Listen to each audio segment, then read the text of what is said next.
and welcome to the discussion session for the course Introduction to Biomedical Imaging System.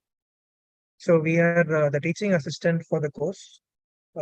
So you could, if you have any doubts, you could ask us the doubts right now. You can unmute yourself and you can ask us the doubts,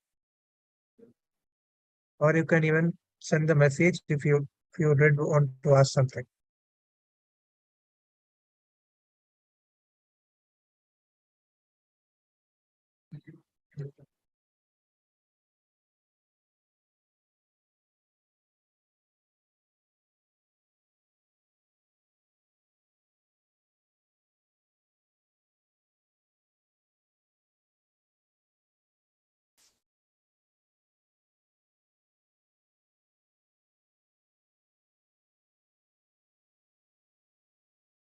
Then put your questions in chat box if you wish. Also, you can.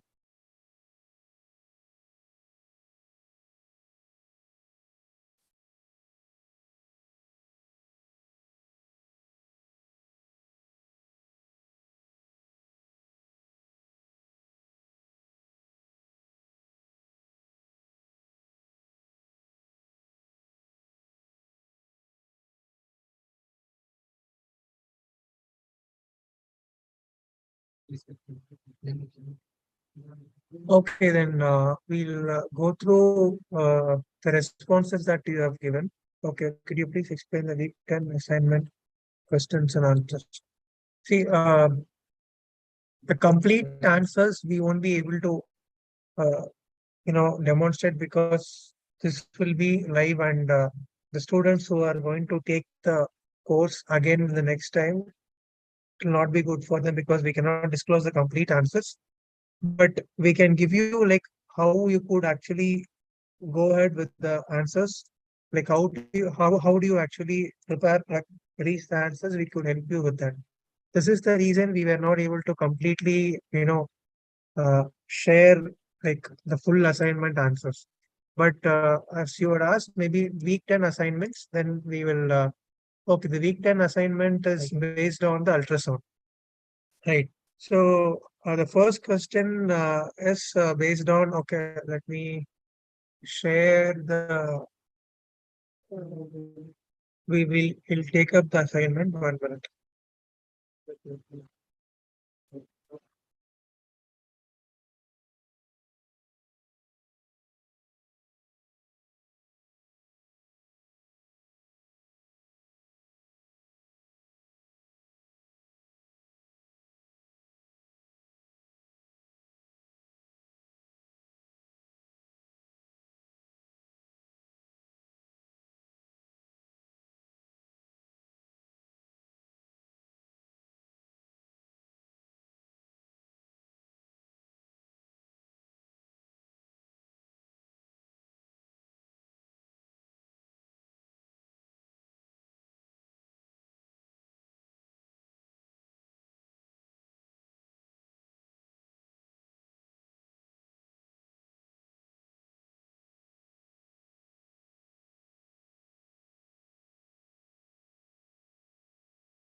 See, the first question corresponds to your, let's say we have a transducer and we have 4 scattering points. So the question is whether the point one, whether we'll be able to separate point one and point two, and point one and point three, and point two and point four. So this is like a basic question. See, when you have an ultrasound transducer, you can go through the book, the reference book, Jerry Eltron's book is over there. And then the first step that you will have to do is first determine whether your transducers, like what is the near field depth of your transducer. So we have certain numerical equations for that, and how the equation comes also is very well clearly explained in the book. So you have to first find out what is the distance, the near field distance. After that, you will have to calculate what is the divergence at this point. So first thing that Excuse you have me, to sir. calculate, yes. Can you name the book again? Can you Can you name the book? The book is Biomedical Imaging Signals and Systems by Jerry L. Prince. So that is already, it is there in the first class. We have the reference also. So you can check the name. Okay, The book's name is Medical Imaging Signals and Systems by Jerry L. Prince. Right? okay. Thank you, sir. So basically, first you will determine at what distance your near field is coming and from where, which point your far field is starting. Once when you determine that, then you can determine what is the, see, let's say we have a transducer. For example, I'll just show you how things are there. Small example.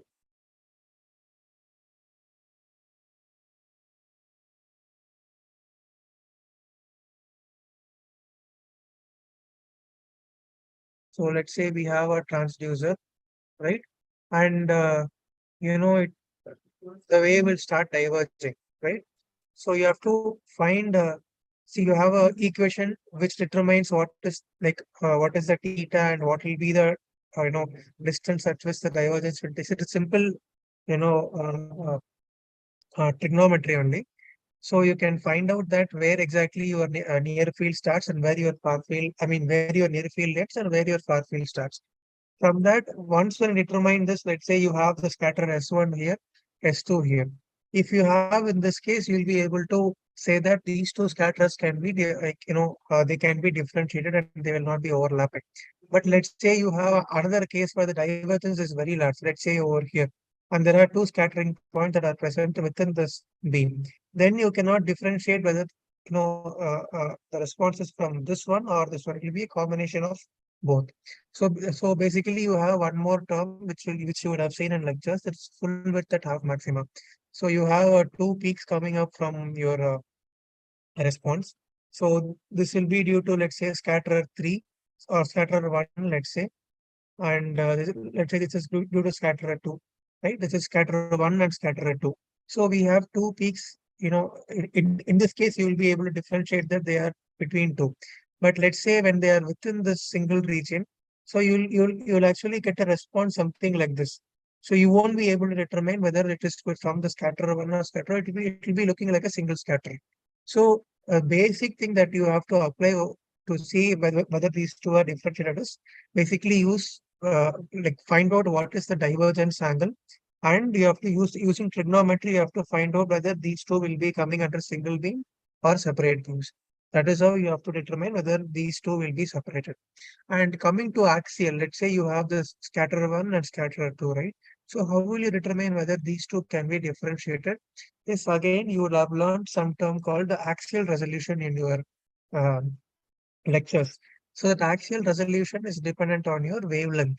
So when the wavelength is very small, you will be able to differentiate nearby points. When the wavelength is very large, you won't be able to you won't be able to separate two different points. So you reflection from this will overlap with the reflection from this. So basically, the hint for this question is axial resolution. Look at the formula which is given for the axial resolution in your lectures, as well as you can yourself derive the formula if you go through the basics. So using the axial resolution formula, find what is the axial resolution for the given transducer. After that, see whether the axial resolution is higher than these 2 points spacing or less than these 2 points spacing. So this is how you will be able to determine what actually whether you are able to resolve between these 2 points. So lateral resolution is dependent on divergence of the beam. Axial resolution is dependent on your frequency of use or your wavelength. So these are the basic hints to solve this question. And yeah, exactly the same thing as us. So again, if you are able to answer the first question, then you will be able to eventually answer the fifth question also, right? Because so whatever your beam divergence is dependent on your transducer diameter, and the frequency is also given. So you can find out what is the depth of focus. See, if you are focusing at a single point, the beam will not diverge as such. See, you have seen something like this, right? So beam was diverging. If you are focusing at some point, you will be having some kind of a hard structure. So you have something called a depth of focus. So this is also very well defined. Like you can look into it. So you'll have the depth of focus calculation. So for this also, if you go into the Jerry L. Prince book, you can derive your own equation for the depth of focus for a particular transducer, and it is very simple only. It is not a very complicated one. So there also again your transducer diameter will depend on how much the distance you can focus, or what will be the width of the focal spot, and how the divergence will start. Everything you can derive based on the basic geometry itself. So, and if you're not very comfortable also, you can use the provided equation in the book and then see again and understand how can you actually vary the focus and how long you can, if what happens if your depth of focus, if you want to increase the depth of focus, how will it impact your diameter? These all things, at least if you have having the basic equation also, you can vary and study, right? So these are very straightforward questions. And these are basically your yes or no questions, and you can straightforward. You would have seen the answers also, and the explanation is also given then and then. No, that's okay. See, the reason why we are not providing the complete solution is because when the next set of people who take this course again will have to have similar questions. Once if we provide the complete solution, and there is no point of giving the next assignments the coming batches and next. That's why we don't usually provide the solutions, but we also make sure that all these questions you will be able to easily answer if you are reading through the reference textbook. That is for sure. And especially 10th assignment is simple in the regard that you have direct equations for everything.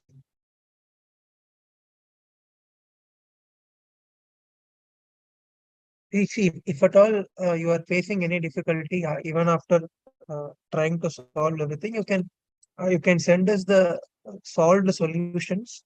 Probably we can find out where the error is, and then we can help you out to solve it back. So that from our side we'll be able to do that.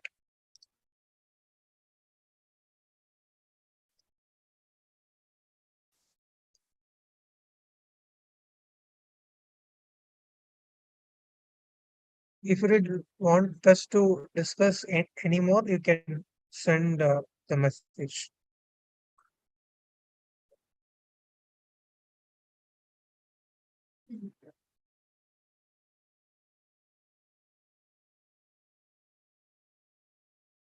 And there were a few questions that you had actually that people have given in the Google sheet. So the first question was whether assignment mark is important for NPTEL exam. That we are not very sure.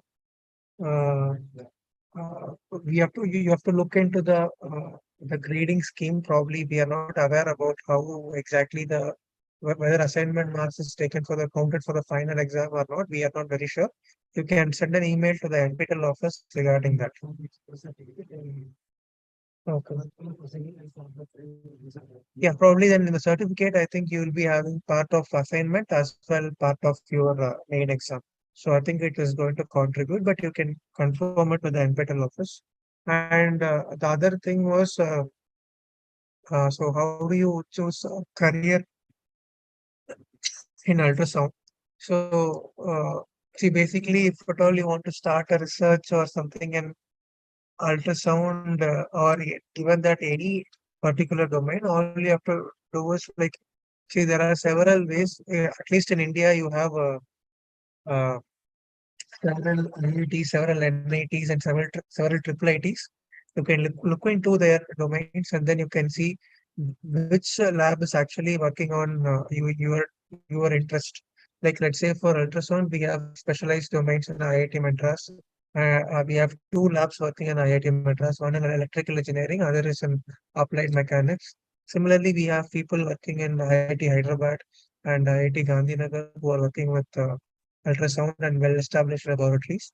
You can look into their topics. I mean, if you are interested, you can apply for your master's or your PhD, and then you can continue your research over there. Or also you can apply for a project member also.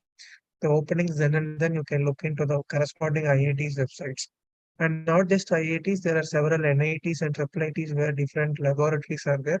All you have to do is you have to look into places where exactly the research is going. So that is how you start building your career in any domain. Particularly, ultrasound was asked here. So I have given pertaining to ultrasound where people are working. And other question is the general, what is the uses of biomedical imaging? And it's very general because, uh, you go for, let's say if you have any problem and if we go like, basically doctors will ask you to take either an X-ray or a CT scan or an MRI or your ultrasound. It's all basically that we are not open to, we don't want to cut open the human body for analyzing what is the problem. That is not feasible, right? All you have to do is like non-invasively see what is happening inside the body. And you should be able to recognize what is going wrong or what is the structural changes or functional changes happening without affecting the, without making it invasive. That that is a primary reason. It's a very specific question. So I don't think I need to explain so much. If you have any other questions related to problems in solving particular question or somewhere, you could ask us. How much ever we know, we'll be able to explain.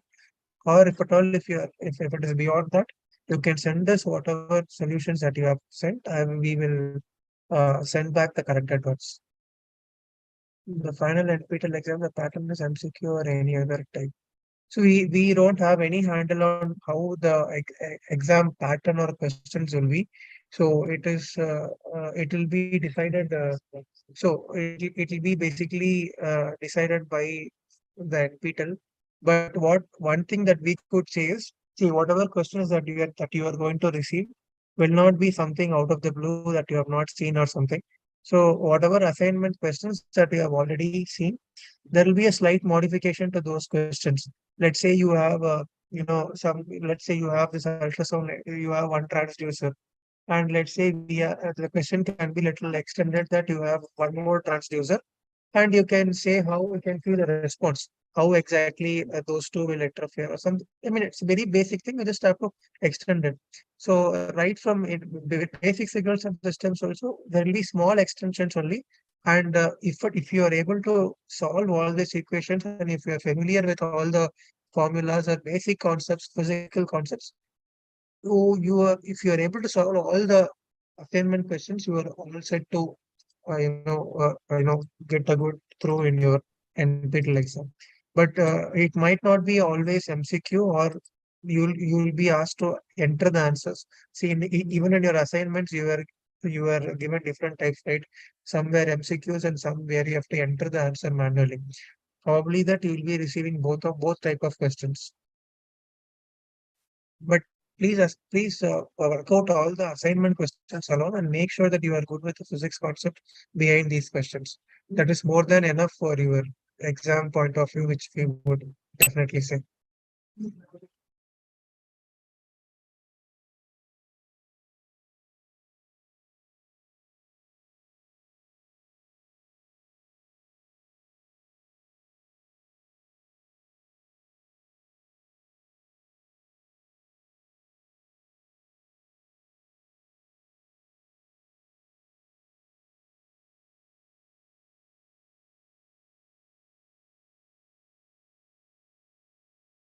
Hello, sir.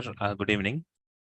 Yes, please. Yeah, my name is Sai Krishna, and I'm Okay. from NIT Calicut, actually. Okay. So we can ask some questions around the past assignments here, right? Okay, then you can Some ask some questions. around the past assignments, what we have Ah, submitted. yes, sure. Yeah. Yeah. Oh, just a moment, actually. I'm just going to that. Sure.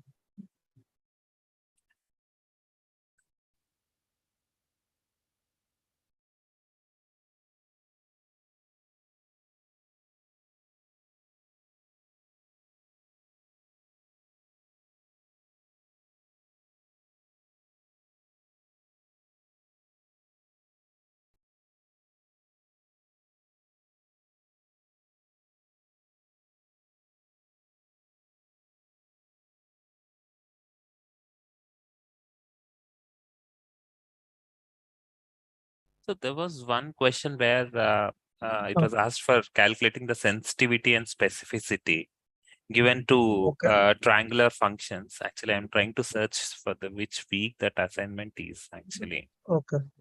So,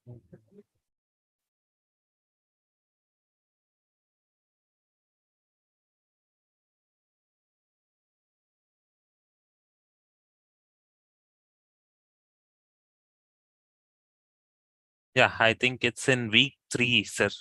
Can you go to week Yes. 3 and question number 10, actually?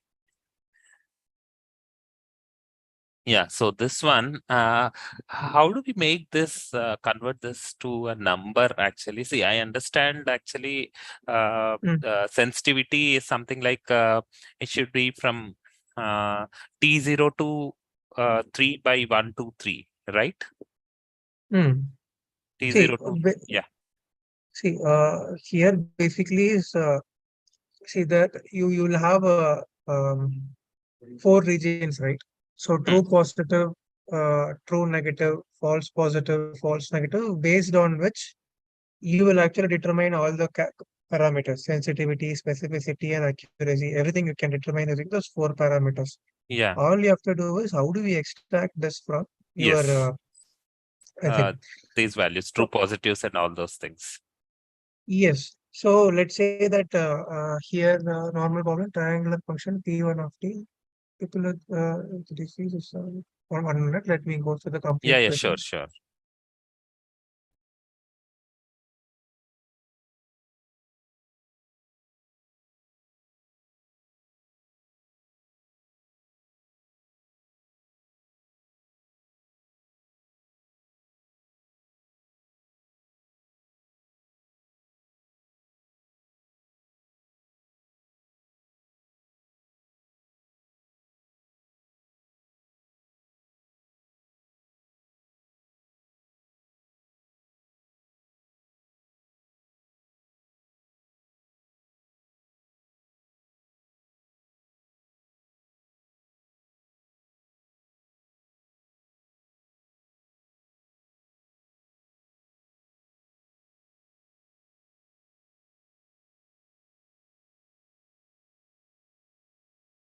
Okay.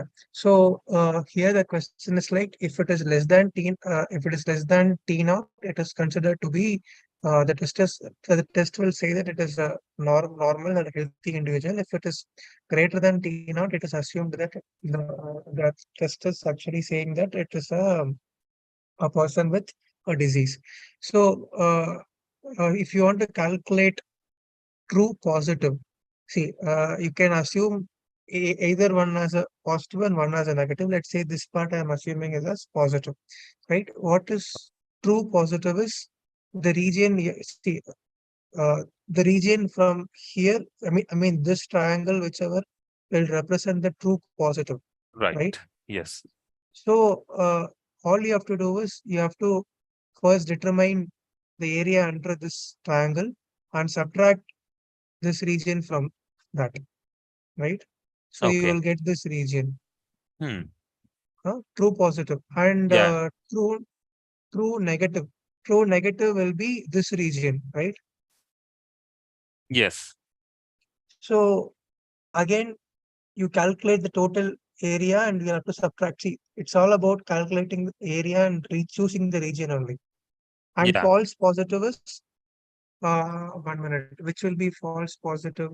Wait, 1 minute. I will also solve parallelly so that it will be clear for you.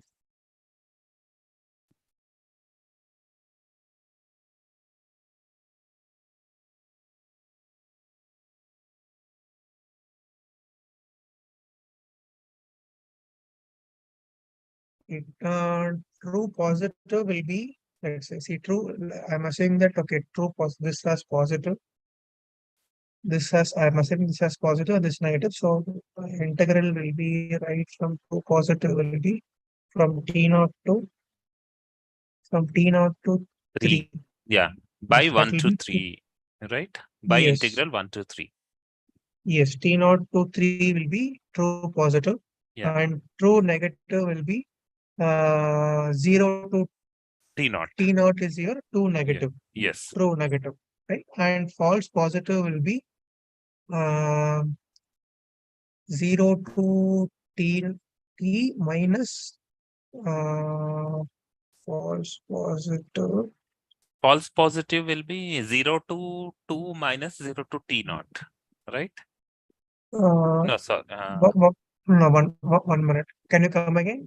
False positive will be Okay, you are considering P to T as positive, right? yeah. True positive. I'm considering as t0 to 3. I'm considering as true positive. Okay. True negative. I'm considering 0 to t0. Okay, false positive, then it will be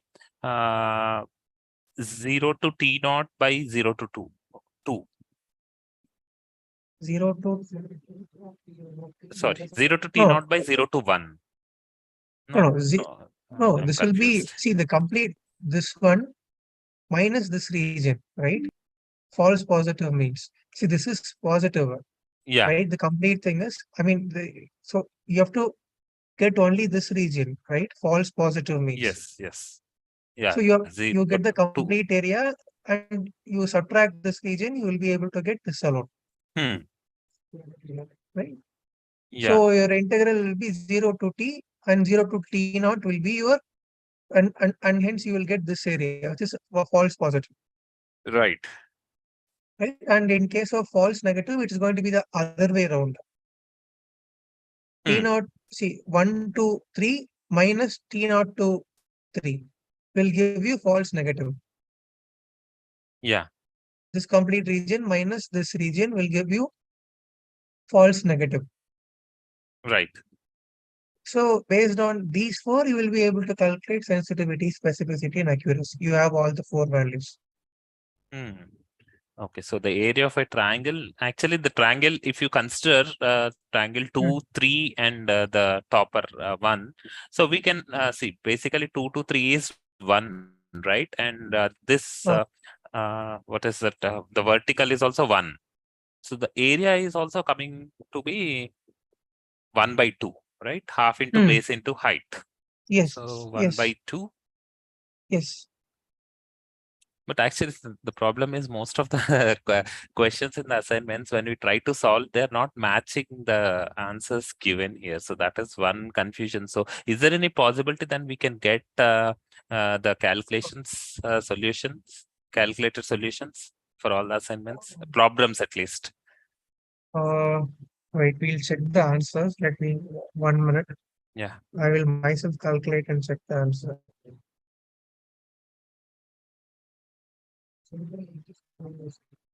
7 by 8, calculating 7 by 8 minus 1 by 2 to 100.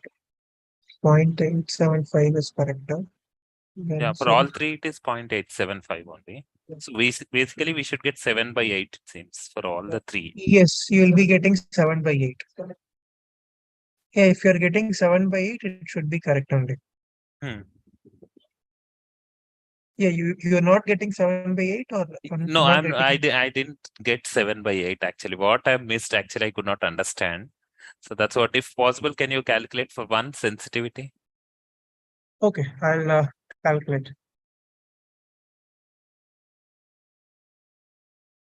Wait, let me just write it down and I'll put it down in the PowerPoint, right? I'll just write it down here and put it on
Just give me a minute. I'm solving for everything, right? I'll put it up there. Sure, sure, sir. Thank you.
And 1 minute, I'll erase this one.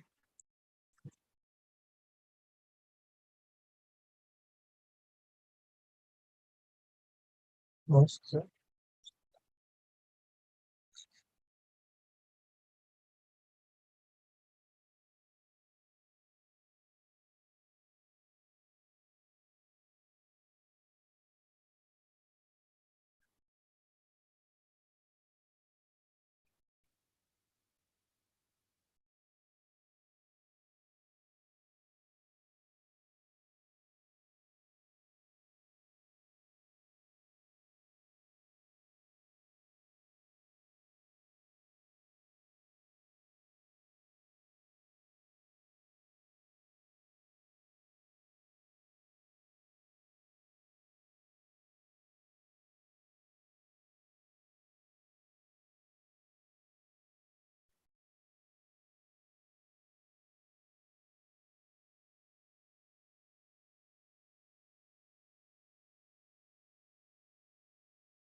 So let us assume that this is P1, right?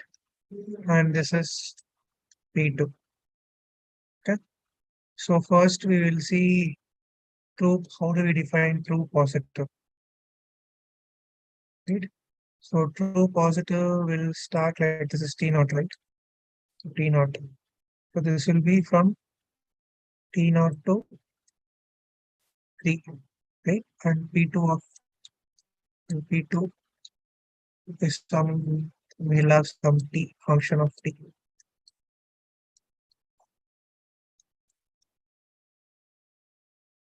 P2 of T. So this will be true positive.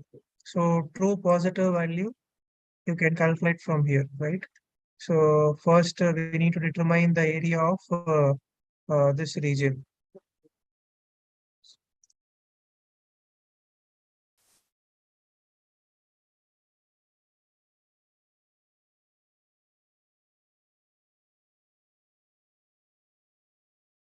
This is the region that we are interested in.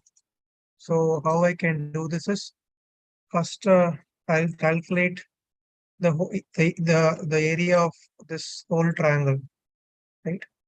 First I'll calculate this one. This is what half into base into height. So half into base is 2 units, height is 1 unit. So this will be 1. After that, I have to subtract this region, right? So here, what is this region now? Half into base is again half into half, right? So this will be 1 by 8. So your true positive will be turning out to be 1 minus 1 by 8, right? And this will be 7 by 8. Okay. So or I'll write it down here. 7 by 8. Right. Now let's calculate your 1 minute.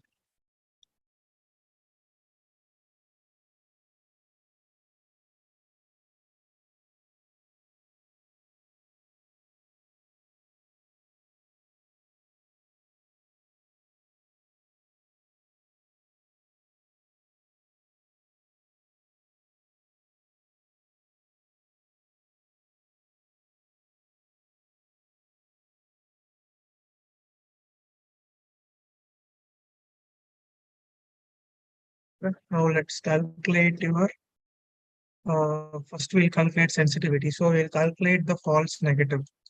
Okay. So true positive we have estimated. Next we are calculating false negative. False negative will be which region now it will come. So this will be this triangle minus 1 minute. So this will be 1, 2, 3 and P2 of T. 1, 2, 3, P2 of T minus this will be T0 to 3. Into 3, P2 of T. Right? So you will be getting false negative. So 1 minute, it will be false negative. So first we will calculate sensitivity. Right? Or we can calculate this value also. Okay, we will calculate sensitivity. So sensitivity, what is sensitivity? True positive divided by true positive True plus plus false and false negative. negative. Yeah. Right?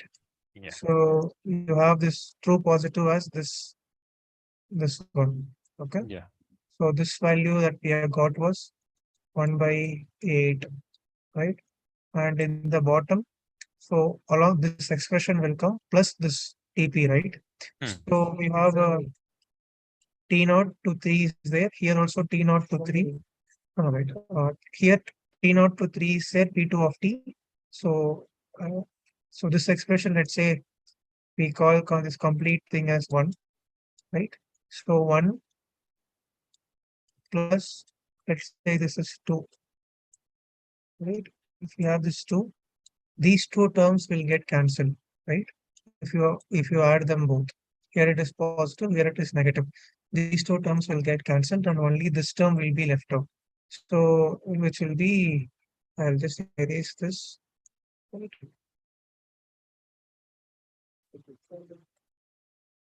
Oh, 7 by 8. No, sorry. Oh, sorry. I made a mistake. I wrote 1 by 8 here. It's 7 by 8 here. Yeah, it's 7 by 8. Yeah. So I mistakenly wrote that. Okay. So we have to estimate 1, 2, 3, P2 of T. 1, 2, 3, P2 of T is what? Half into, again, what is the base? Base is 2 units. Height is 1 unit. 1 unit. So this will get cancelled. It will be 1. So sensitivity will be 7 by 8 divided by 1.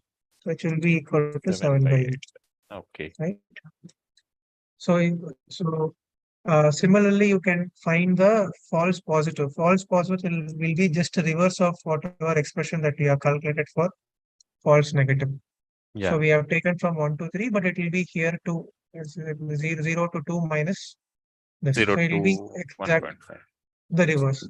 Yeah. Similarly, you can find out true negative. It will be P1, right? V2, P2, P2 of T, V2. It will instead of that, it will be P1 of T. So either way you calculate, you will be getting only 7 by 8. Yeah. Yeah. Yeah. Got it, sir. Actually, I think I missed it while calculating the area somewhere wrong. Okay, no problem.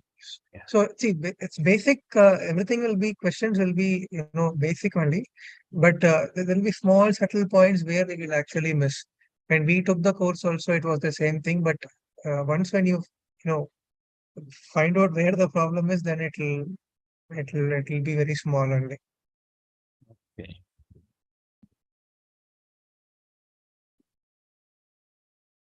Yeah. And one more question, sir, in assignment No. 10, actually.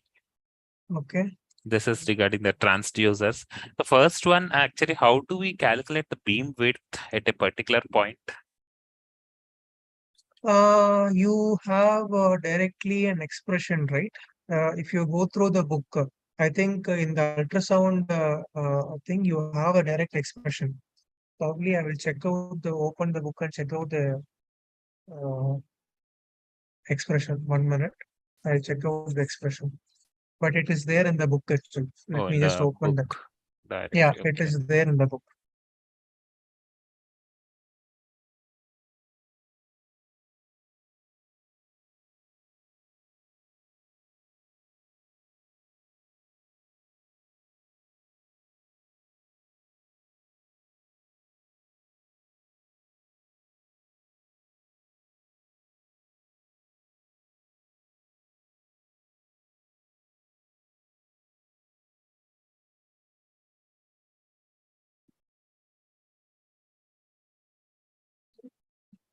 Ultrasound music. Yeah. 1 Ultrasound. minute. Yeah, we're just opening this. Yeah. I'll open the textbook.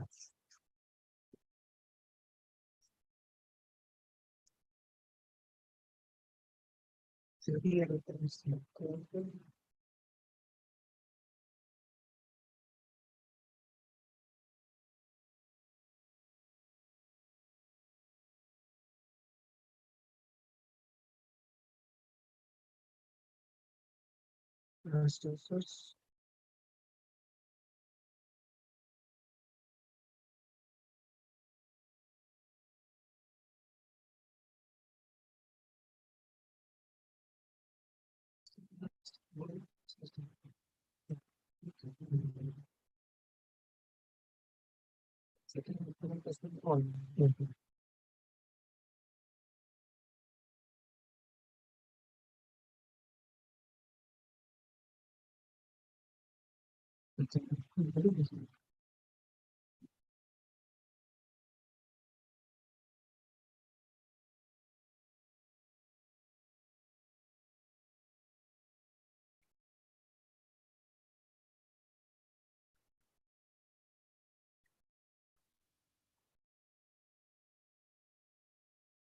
Wait, I'm unable to get the book. Just 1 minute.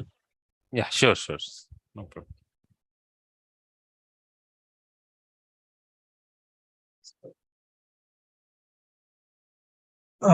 Yes, but I think I just have the formula. See, let's say we have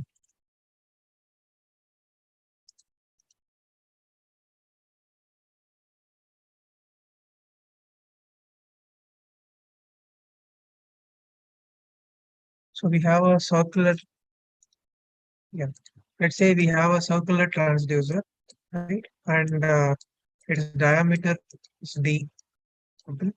So you can calculate the width as W is equal to lambda Z by D.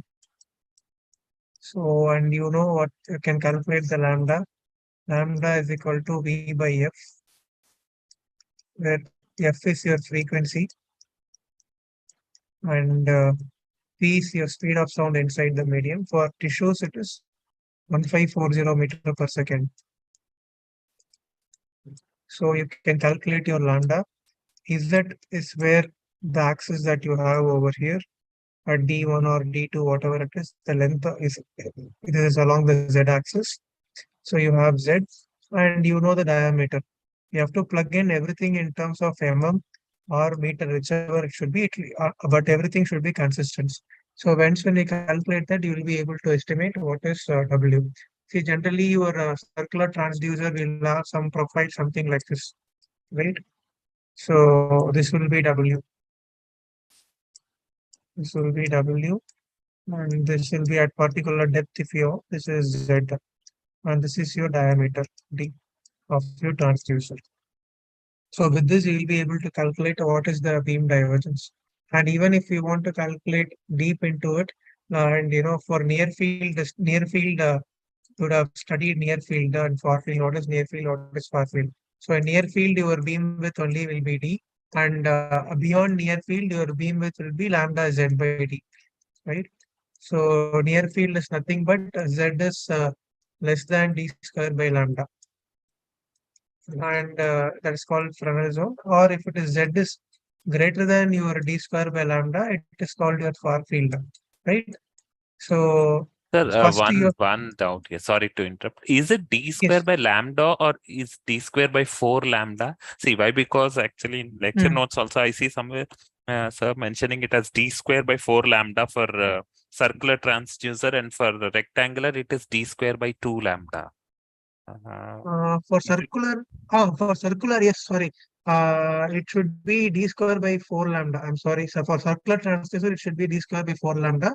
For square uh, transducer, it will be D square by 2 lambda. I'm no, sorry. why I asked this question is actually when I tried Googling somewhere, people are writing d square by lambda only, most of the cases also. So I'm also a little confused whether we should use 4 lambda or just lambda for Hmm. Fresnel region for circular. Okay. See, it is an unfocused transducer or a focused transducer. 1 minute.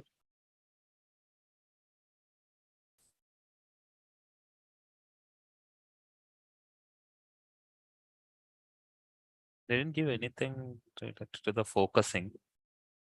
Yeah, nothing is given about the focus, right? Unfocused or focused transducer. Just hold on for a minute. Yeah.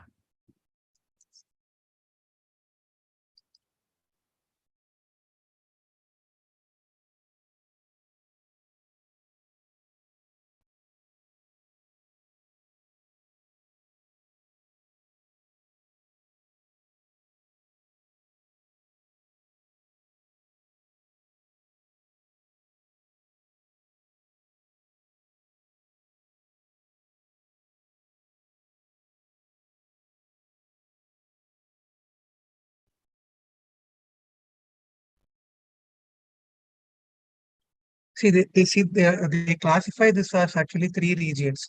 One is geometric region.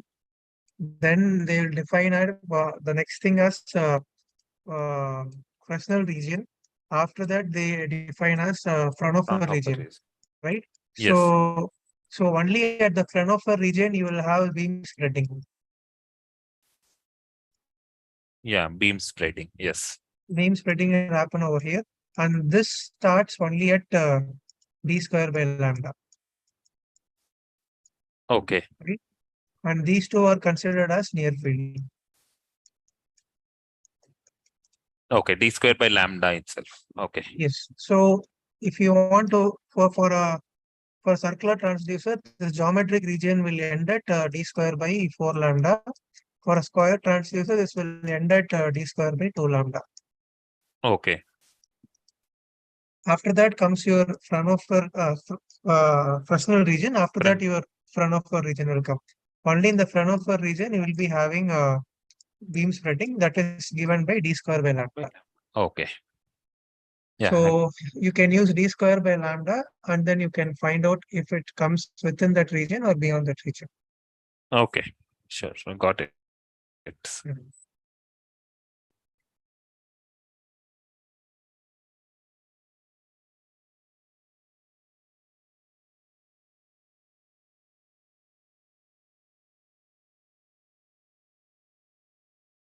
Any other questions are there?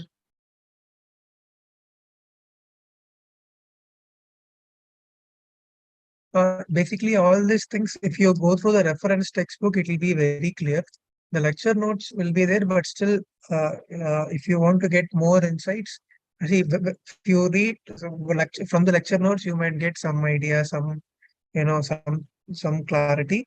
And when you read another material, there is, but see, how we do is we get the lectures and uh, we get some idea. Then we go read one book, we get some idea. Then we read other books, we get a different idea. So it's all about how do you combine all these things and correlate between all the three sources and how you understand it. So probably that lecture might be taken from one particular textbook, and others might be like some other lectures will be based on some other literatures and things. So you can read different literatures, you will be much clearer. That's how we do for any course that we take. And what I could say is for this course particularly, if you could go with Jerry L prints, that itself will be more than sufficient. So how will be the pattern for the final exams? Sir, there also we'll have the same with problems with just without options, or you have multiple choice questions there?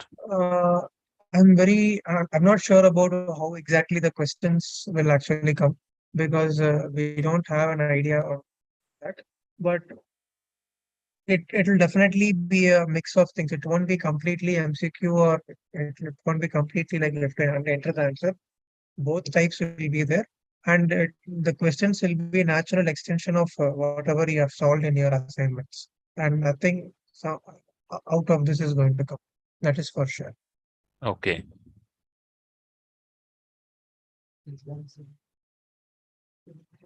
If you want, the better thing, what you can do is you can get the exam pattern from NPTEL. You will have I think you have the email address, everything is there. You can just write out to them. Maybe if they have the guidelines, they'll forward you. But as of now, we are not very sure about how the questions will be. Okay.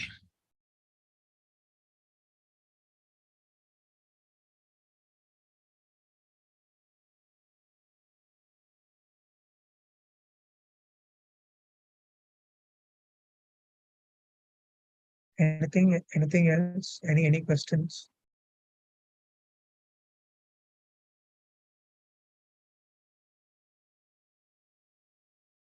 Okay, if you have any specific questions like this, which you want us to discuss, you can actually send it out in the forum.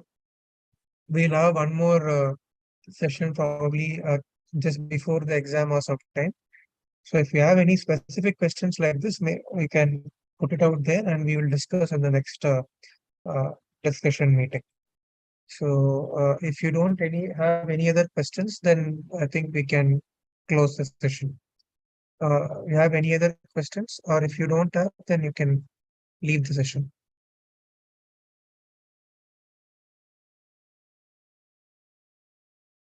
Yeah, I'll check once more all the assignments, sir, and I'll drop you Yeah. mail. Yeah, sure. If needed. Yeah. Yeah, just put it on the forum. Yeah, Probably yeah. next discussion time when we have, we'll be able to do that specifically. Sure, Since we sure, did sir. not receive anything directly this time, so we just went through the basic things only. So specific questions I had to solve, and it took some time for us to solve. But if Actually, you mostly I'm not from any electronics background. I never studied signals and systems also. So the okay, initial assignment of linear time invariant, those were very confusing for me. So somehow I okay, have to get back to them and see how did I solve. And if I get any questions there, I'll drop a mail in the yeah, group. yeah, Okay. sure. Please Sure. put it out there, so we'll be able to explain you so that you'll be able to get things. Not a Sure, problem. sure, sir. Okay, Yeah. Thank sure. you. Okay, thanks. And we'll close the session. And Yeah. thanks for the people who have attended. So we are waiting to see your further questions. Yeah. Thank you all. Thank you.